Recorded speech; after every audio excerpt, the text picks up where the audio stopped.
in front of me, Montreal, Vancouver, students are the primary contact in about 20% of cases. Is that accurate?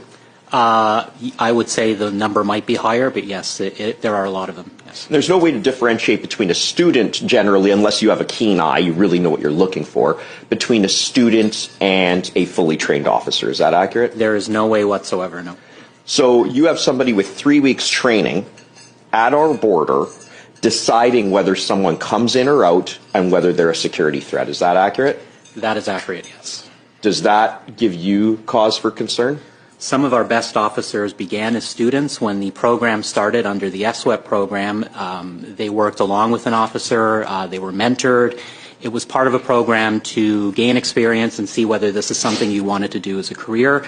That's kind of morphed into cheap labor where they work independently. They don't work with anyone anymore. Right. I started as a parole officer as a student. I got mentored, and eventually I was hired permanently. I am flabbergasted that somebody who probably has literally 2 weeks of training is deciding decisions of what could be potential national security questions, as in, is this person a threat to security? Is that a concern generally, that somebody with so little experience is making fairly consequential decisions? Yeah, it is a very common concern I hear from our members, yes. Has the government ever responded to that concern? To my knowledge, no. We've brought it forward with our employer to no avail. So you said cheap labor. Is that your belief as to the motivation behind the government doing it? I cannot see any other reason why you would want to have, in some cases, more students working at ports of entries than you have full-time border services officers. I beg your pardon? Yeah. Very typical during the summer at larger airports, Pearson, Vancouver Airport.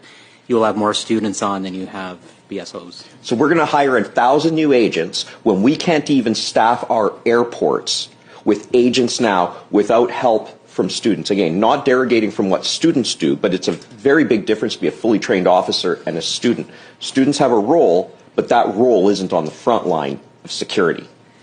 I believe the role is one that should be supervised, that the program should return to its original intent as it was under FSWEP when the program started. It's very difficult for me to denigrate students because they work hard, they try hard. Some of our best officers started as students.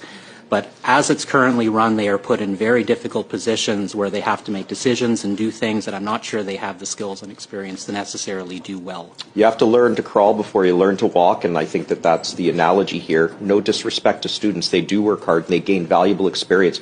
But I'm deeply troubled by the fact that at times there are more students on the front line than there are fully trained officers. We juxtapose that with this promise to train 1,000 officers when those 1,000 officers will be eaten up by attrition and we don't have training facilities. All in all, this is a bleak situation for CBSA officers. Would you agree? I'm sorry that this is all the time we have, but there will be other opportunities to come back to the topic.